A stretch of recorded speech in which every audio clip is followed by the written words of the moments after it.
Goedemiddag en welkom bij Joert. Een van de voornaamste trouwambtenaren van Nederland, Nienke Eringa van Ljouwert, mij op termijn net meer weigeren om homoperen te trouwen. Dat is het geval van de moosje die de Tweede Kamer van de midje oornaam had. Die moosje roept het kabinet op om mij een wet, dus aanneemde weigerambtenaren net meer de ruimte te gaan om bezwierte meisjes in het in de echt verbinden van twee vrouwen of twee mooien. Nienke Eringa werd zien in Verlien bekend, doet zij als eerste trouwambtenaar in de gemeente Ljouwert weigeren een homostel te trouwen, omdat ze daar gewissensbezwierend zijn hier. Ze werd ontslaan, maar vocht haar ontslag met een succes aan. Ze had nog een contract om 2015. Eringa wil geen commentaar aan. Cambuur Forever kun je tenij heel letterlijk nemen, want van jongen kinderen uitveerplak vinden in het Cambuurstadion. Het is ook mogelijk om in een Cambuurkiste cremeerd of begroeven te worden en rouwbrieven mij erop het Cambuur-logo te versturen. Die club zit bij mensen in het hart. Het is zo'n belangrijk deel van hun leven dat ze daar graag mee geassocieerd willen worden. En een begrafenis kan je organiseren vanuit een kerk of vanuit een aula of vanuit wat voor gebouw dan ook. Maar waarom niet vanuit het voetbalstadion? In Engeland is een uitveert bij de voetbalclub heel gewoon en ook bij FC Twente wordt geregeld zo'n uitveert verzwargen. Er is een run op winterbon. Garages kennen de vraag maar kwalijk aan. Zo'n enkele weken verwissel je garages massaal simmerbon voor winterbon.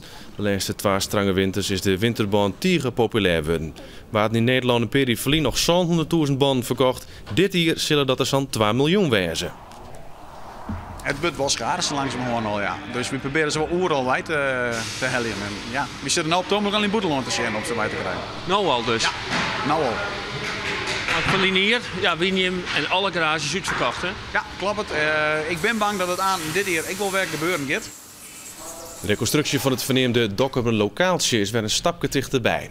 Joert waard de eerste 12 meter spoorlijnen online bij Moarre.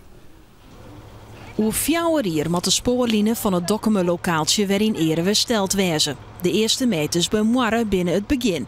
En worden nog dit jaar maar zeker 150 meter verlengd. Om uiteindelijk in Eersmehorn-Ezelstedt te eindigen.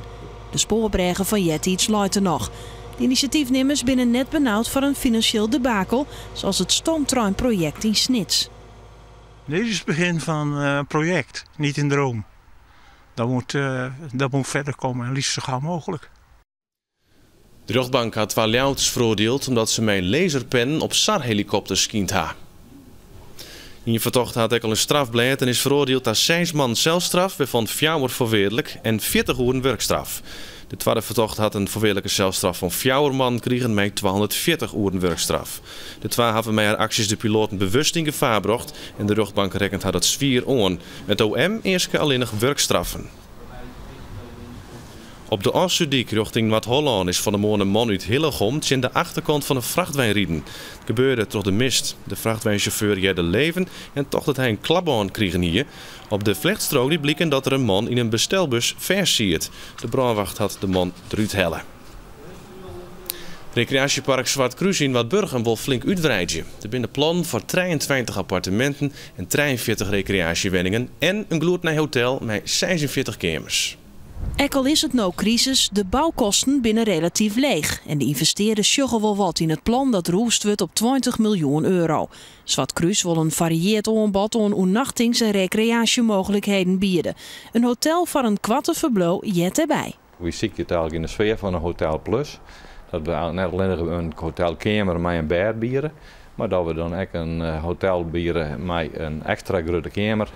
En ja, dat opbouwend, zodat het meesten nieuwsgierig zijn om hier te wijzen en dat ze hier eens een keer weer omkomen. De plannen worden in een periode van 4 tot 10 jaar uitgevoerd. Gemeente en provincie binnen positief. De helderheid van het hotel wordt nog onderzocht. In Ghana rennen aast 10.000 Afrikanen op klompen. En dat komt door de Ljouwerter ondernemer Alfred Leeman. Leeman wie in Ghana voor zijn stichting om een project op te zetten. Hij een paar klompjes meenam voor sponsoractiviteiten. Maar de koning van Nieuw Arkrade wie Vottendalers enthousiast en wilde nou 10.000 per bestellen. Ja, ik vond ze gewoon geweldig. En gisteren heb ik een telefoontje van hem gekregen van, dat hij lid is van een politieke partij in Ghana. Een van de grootste, de NPP. En die wil 10.000 paar klompen bestellen.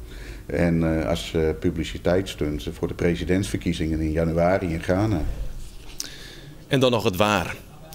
June vracht leidt de temperatuur om het vriespunt heen en mij toch een eerste wien is het skraal waarboeten. Morgen en bewolking met temperaturen van zo'n 4 of 5 graden. En dat bij een eerste wien die matig onlaan en vrij krachtig is in de kustgebieden. En Joos is er weer kans op mist. Meer van de eindkamer van deze joert, meer nieuws op omroepfriesland.nl en op Zijswoeren in een nijjoert. Graag tot dan.